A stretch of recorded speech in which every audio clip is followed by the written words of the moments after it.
Nous comptons pour nous capables de retourner dans la foi active jeudi pour nous capables de venir avec une autre série de méditations pour même dans la parole de Dieu. Et jeudi nous avons commencé une mini-série sur les 7 grandes affirmations de Jésus dans l'évangile selon Saint Jean, les je suis de Jésus, si nous t'a dit comme ça. Nous allons pour nous retourner sur l'épître de Jacques, mais même Jean nous a fait une petite parenthèse quelques semaines de cela pour nous parler de l'évangile, de la nécessité de l'évangile, la proclamation de l'évangile. Et c'est même Jean tout nous fait une petite parenthèse ça pour nous capables de présenter environ 8 message, méditation, si vous voulez, sur les 7 paroles de Jésus dans l'Évangile selon Saint Jean. Je dis ça nous va le faire sur une sorte d'introduction. Ces premiers messages-là, c'est une introduction sur cette message, cette parole que Jésus te baille pour le capable d'identifier à disciples et à monde qui était devant nous. Pour nous commencer l'introduction, ça nous a posé question. Alors, titre, toute série message, ça, c'est le Christ de notre salut. Le Christ de notre salut. Mais je dis, si nous avons essayé, un titre, un message pour aujourd'hui, nous avons dit qui est Jésus, ou bien identifier Jésus, ou bien nous avons allé dans Matthieu chapitre 16, à partir du verset 13, ou verset 13 au verset 16, côté que Jésus, on prend, il t'a parlé à disciples, et il était arrivé, dans verset 13 là, il dit, Jésus étant arrivé dans le territoire de Césarée de Philippe, demanda à ses disciples, qui suis-je au dire des hommes, moi le fils de l'homme? So, il demandait disciples, qui ça y autant dès que moun dit que lié, qui est-ce lié, comment identifier? Et disciples ont commencé à parler, puis ils disent, ils répondent, ils disent, on prend, il y a des gens qui disent c'est Jean-Baptiste, il y a des gens qui disent c'est Élie, il y a l'autre qui dit c'est Jérémie, et il y a l'autre qui dit c'est, il y en a un prophète. Mais Jésus virait à eux-mêmes, à disciples, pour le poser aux questions directement à eux-mêmes qu'on y allait dire, et vous, leur dit-il, qui dites-vous que je suis? Et c'est là que l'apôtre Pierre, on prend faire une déclaration aussi importante que lui dit, tu es le Christ, le Fils du Dieu vivant. Et sur lire ce passage-là, après que Jésus commandait l'apôtre Pierre, on prend lui commander, lui dire que c'est bon Dieu qui révélait la parole ça. À travers l'Ancien Testament, le peuple de Dieu était attend avec patience la venue de leur Messie. Le Messie que bon Dieu lui-même était probette qui t'a venu pour te sauver. Nous gagnons premièrement la grande promesse concernant la descendance de la femme dans Genèse chapitre 3 verset 15. Côté que le dit je mettrai, ça c'est après la chute. Il dit je mettrai inimitié entre toi et la femme, entre ta postérité et sa postérité, celle-ci t'écrasera la tête et tu lui briseras le talon. Ce fut ici la première promesse de délivrance pour l'humanité après la chute, après que Adam et Ève étaient tombés dans le péché. C'était aussi la première prédication de l'évangile et le prédicateur, c'était Dieu lui-même.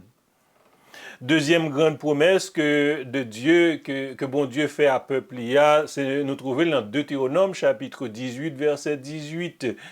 Côté que bon Dieu parlait à Moïse, il dit, je leur susciterai du milieu de leurs frères un prophète comme toi. Je mettrai mes paroles dans sa bouche et il leur dira tout ce que je lui commanderai. C'est promesse d'un prophète à la manière de Moïse qui sera le médiateur entre Dieu et les hommes. Songez que Moïse était le médiateur de l'ancienne alliance à Sinaï. Et j'ai prophète ça que bon Dieu promette que l'a fait venir, l'a suscité, on prend au milieu de leurs frères, à la manière de Moïse, il va le médiateur de la nouvelle alliance. Mais non seulement ça, il sera le porte-parole de Dieu auprès de son peuple. Ensuite, à travers les psaumes, les prophètes, Nous avons la promesse du Messie royal qui a venu de la tribu de Juda, le fils de David qui régnera éternellement sur son trône. Et aussi le sacrificateur pour toujours selon l'ordre de Melchizedek. Et aussi le serviteur souffrant qui sera brisé pour nos péchés et qui nous donnera la paix en acceptant de prendre le châtiment à notre place. Ça, c'est une promesse de Sila qui va venir, qui va, comme le fils de David, qui va régner sur le trône de David éternellement, qui va le sacrificateur à la manière, selon l'ordre de Melchizedek, qui n'a ni généalogie, ni père, ni mère, pour montrer l'éternalité de Jésus-Christ, de sacerdoce de Christ là, et aussi le serviteur souffrant qui a payé pour pécher nous. Dans le Nouveau Testament, ce Messie promu est venu de façon humble, étant conçu dans les entrailles de Marie, une jeune paysanne de Galilée. Nous lit parole ça dans Luc chapitre 1er, verset 30 à 32. Il dit, nous ont aperçu, on prend de l'annonce que Marie te recevra. L'ange lui dit, ne crains point Marie, car tu as trouvé grâce devant Dieu, et voici, tu deviendras enceinte et tu enfanteras un fils, et tu lui donneras le nom de Jésus. Il sera grand et appelé Fils du Très-Haut. Le Seigneur Dieu lui donnera le trône de David. Son père.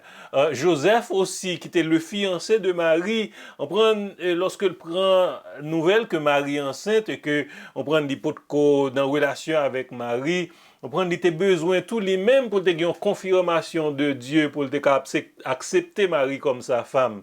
Dans Matthieu chapitre 1er verset 19 à 21, il dit Joseph son époux qui était un homme de bien qui ne voulait pas la diffamer se proposa de rompre secrètement avec elle.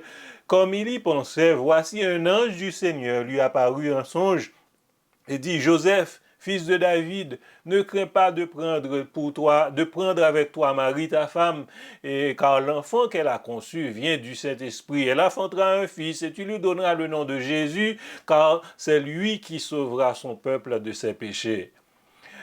Donc, si nous t'as retourné dans la question ça que nous t'ai posé au commencement, côté que Jésus lui posait disciples aux questions, premièrement, et vous, leur dit-il, qui dites-vous que je suis? Qui dites-vous que je suis? Simon répond, tu es le Christ, le Fils du Dieu vivant. Comme ça, nous comprenons comment Jésus, le Galiléen, est capable de faire des déclarations aussi ambitieuses et provocatrices dans l'évangile de Jean, tel que il dit, je suis le pain de vie, je suis la lumière du monde, je suis la porte, je suis le bon berger, je suis la résurrection et la vie, je suis le chemin, la vérité et la vie, je suis le vrai cep. Cette parole, ça a une grande importance pour nous si nous voulons bien comprendre la personnalité et la mission de notre Seigneur et Sauveur Jésus-Christ. Dans la langue grecque, la langue originale du Nouveau Testament, que le Nouveau Testament est écrit, Jésus lui utilisait deux mots très significatifs pour identifier, c'est ego et emi. Il était capable d'utiliser yon ou bien l'autre pour être capable de dire je suis. Mais il utilisait les deux pour capable faire un point qui est très significatif. Ego et emi, je suis. C'est le nom que bon Dieu lui-même lui bail à Moïse comme son nom pour dire aux enfants d'Israël. Lorsque Moïse, on prend dans Exode chapitre 3 verset 14, on voit que Moïse se dit, lorsque je arrive devant le peuple, qui est-ce m'a dit qui voyait? Et dans verset 13, il dit, Moïse dit à Dieu, j'irai donc vers les enfants d'Israël et je leur dirai, le Dieu de vos pères m'envoie vers vous. Mais s'il me demande quel est son nom, que leur répondrai-je? Dieu dit à Moïse, je suis celui qui suis. Et il ajouta, c'est ainsi que tu répondras aux enfants d'Israël, celui qui s'appelle je suis m'a envoyé vers vous. En disant ego et emi, Jésus identifiait lui avec le même Dieu qui a parlé à Moïse. Et il affirme qu'il est le Dieu donc plus grand que Moïse.